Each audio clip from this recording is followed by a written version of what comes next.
feel successful are the ones that are making progress in something that matters. But when you're stuck, progress feels impossible. For me, feeling stuck wasn't something that was a passing phase. It was gut-wrenching, it was life-altering, and it was overwhelming. I felt stuck when I got evicted from my family home. I felt stuck when I was all alone without any family or friends to count on. I felt stuck when I realized that all my childhood traumas were still being carried by me now. I had lost too much. I had wasted too much time, and I had given too much of myself to others. It was time I got unstuck. I refused to let my circumstances define my present, and I chose to write my own story. Hey Royal Family, welcome to the front row with myself, Rowanna Mudley. I am a mom, marketing leader, content creator, and dancer. But more than that, I've helped countless career moms face their fears, get over their self-doubt, and get inspired with who they are. And today I'm sharing 3 unstoppable ways to stay motivated during hard times. Step 1, move your body, move your mind. Now I know this sounds like the obvious thing. I know this is something that everybody talks about. And the reason why everybody talks about it is because it's that damn important in your life.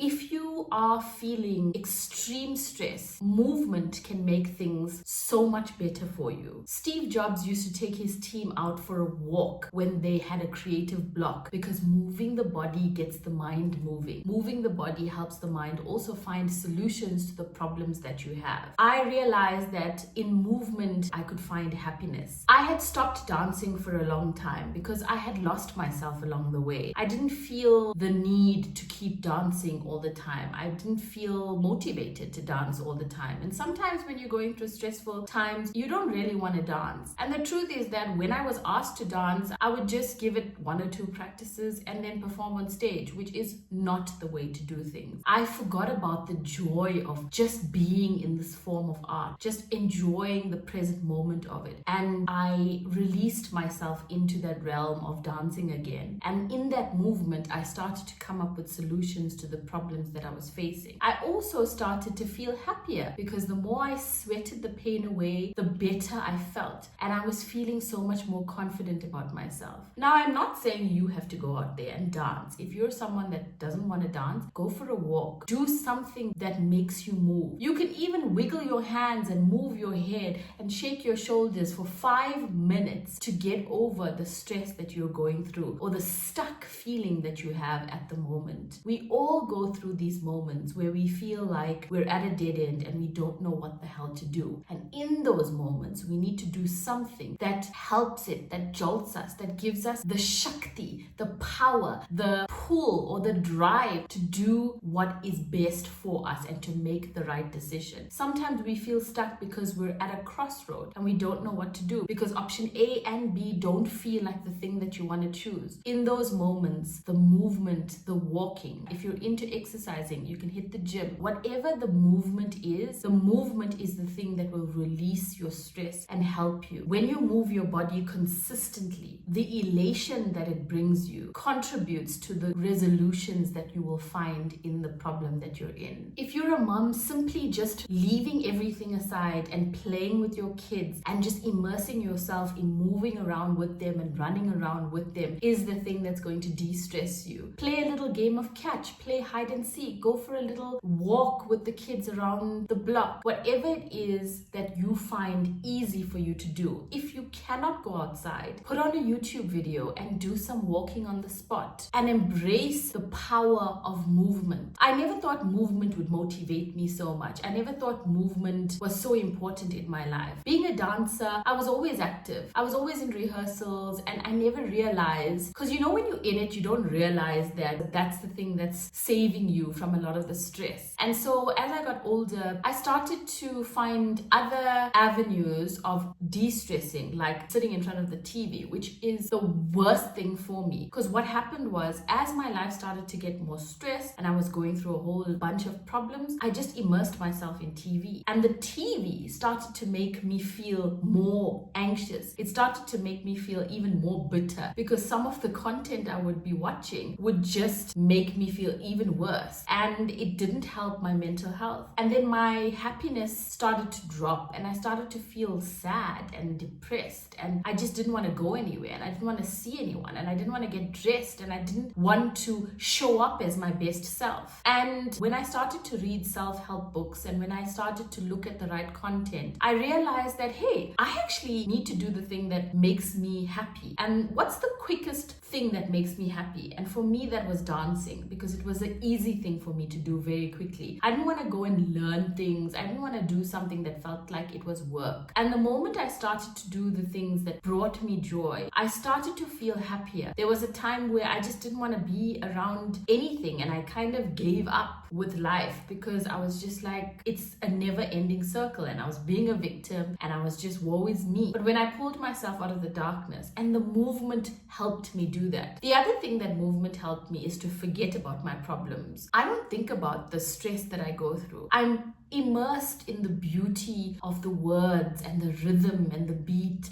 We call that talam. And I just get elated by the sound of it and the space that I'm in. And when I'm in that moment, dancing just out of pure joy and releasing myself to the universe and the music and the beat and the rhythm, I feel elation. And that kind of elation I was starting to crave. It was something that was good for me. And as I started to feel elated, I then started to look at my situation and find ways of getting around it, and also finding ways to accept certain things that I cannot control. I realized also through my practice of movement that I don't need to be the savior for everyone in my family. I don't need to be the savior for everyone around me in the workspace. I just need to do the best that I can do for me. And when I can do the best I can do for me, I can pour into my own cup and I'm fulfilled and I don't feel spazzed out. I don't feel empty. And then I can give to other people. And I don't need to give everything of myself. And all of this happened because I was investing in something that brought me joy. I was investing in movement. I was investing in myself, which I wasn't doing in the past. And I realized that the power of movement is so crucial. And I started to incorporate movement in other things. I was someone that was always a happy chappy and always just laughing. And I wanted to find that Rowanna again, the one that was always happy and fun and not always thinking about her problems, because I didn't want to be a miserable Rowanna. And movement was the thing that did that for me. I found her. I found who I really want to be. This morning I had the music blasting in my ear and I was dancing like there's no tomorrow. And before I knew it, I was already feeling 10 times better. So before we go any further, get up, shake your head, shake your hands, and feel the happiness of movement within you. Step 2, reframe your thoughts with prayer or journaling. Now you can either do both together, which I like to do, or you can choose one or the other. If you're someone that doesn't really want to pray, then journaling might be the thing for you. Or if you're someone that doesn't want to journal, perhaps prayer is for you. Or if both is not for you, then maybe sitting in silence and talking to yourself may be the form of journaling that you can do, which is called verbal journaling. Whatever it is for you, it is something that is therapeutic. I didn't see the power in journaling until I realized that when I actually use an old school book and pen, it helps me to heal better because I'm using all of my senses to write and to acknowledge how I'm feeling and to also find a solution for that feeling. Sometimes I may not find a solution to that feeling. And when I don't have a solution to that feeling, I pour it into the prayer that I have. And I ask the universe to help me with how I'm feeling. When I continue to write down all of these things that are going through my head, you don't necessarily have to have it done in order. You could write down anything that's coming to your mind at that time. And so sometimes it doesn't make sense. So I just write down everything and anything that's coming to me at that moment in time. So I get it out there and it's not within me and I'm not keeping all of that stuff pent up in me. And when I release release it. I offer it to the divine universe and I say, take charge and release me from this. And the practice of this is so essential in finding solutions to your problems, in finding ways to get unstuck, because the journaling is sort of like you talking to a therapist. The journaling is you getting your most inner thoughts out there, so you don't have to constantly think about it the whole day. And the worst thing for me is that I'm a thinker. I think about things nonstop and it can be playing over and over and over in my mind, and I hate that when I have a problem that it keeps ringing in my head. And the journaling has now helped me because I'm able to just release that and create more space in my brain and my mind and my heart to be more positive, to receive better information, to be open and willing and agile for more blessings to come. But if I still keep all of that stuff within me, it doesn't help the cause, and it just makes me more anxious, it makes me feel more stressed, and I feel more stuck. So the journaling has been a really good addition to my routine, and I like to do journaling after I move a bit, because when I move, then I get my endorphins kicking, and then I'm happier and I'm more in a solutions driven mode. So then I can sit down and journal everything that's in my head. Sometimes if I'm feeling really stressed out, I journal first and I get everything out, and then I release it with movement. So whatever works for you, you can find your norm that way. And it only takes 5 minutes to journal. The general process I use when I'm journaling is to first talk about how I'm feeling and then talk about the reality of the situation in my journaling. This is how I'm feeling. What am I going to do about it? Then I talk about what I'm grateful for. And then when I'm done with all my gratitude, I do affirmations where I write down the affirmations that I want to say for myself. And that has been very therapeutic for me. It really stopped me from feeling like my problems were huge, and it made me feel like I was more in control of the situation that I was going through. The key is just to get your thoughts out of your heart and your mind so that you can be released from it and you can create space for better.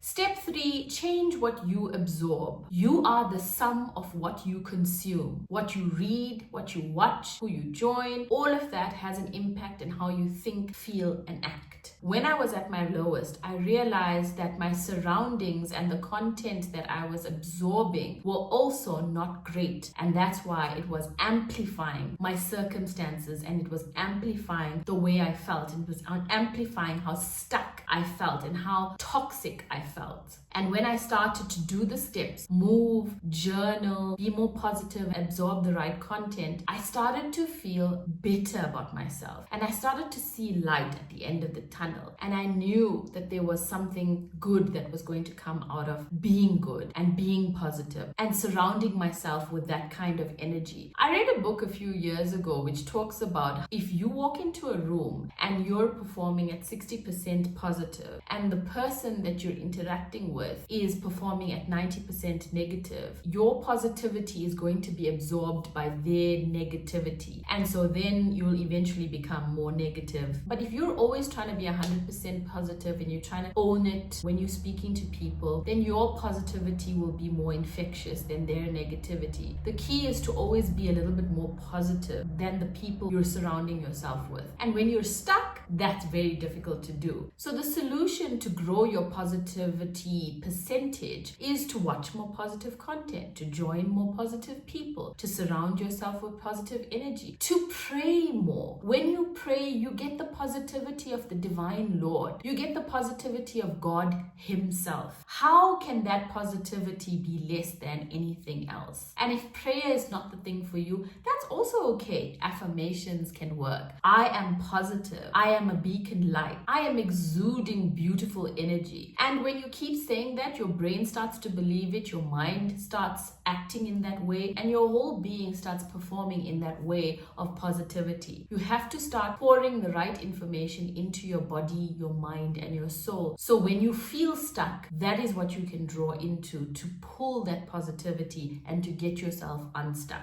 The best thing that I did was to stop following people that didn't serve my energy. It's not to say that I didn't like those people. I just started unfollowing people that didn't serve the kind of value and content that I wanted to consume. I only wanted to see content that spoke about the things that I'm passionate about, that spoke about the things that I want to drive and I want to be and I want to improve on. And when I changed the kind of content that I was consuming, it started to become my mantra. It started to become the thing that was part of my life. Everything around me is about that. And when something is negative, it's around me, I can feel that energy and I'm quick to pick it up. Whereas in the past, if I was surrounded by someone negative, I wouldn't particularly pick it up very fast because I was surrounded by a lot of that. So it was hard to pick up. Now, because I'm mostly surrounded by positivity, I can pick up negative energy very quickly. And I try to change that energy as quick as possible and not to go into that path. Of course, we're all human. We have to be lenient on ourselves. There's moments where you're going to be hating on something or hating on someone or venting. When you're in that moment, give it a few seconds. Like, okay, I'm going to vent for 2 minutes. And when I'm done, I'm done.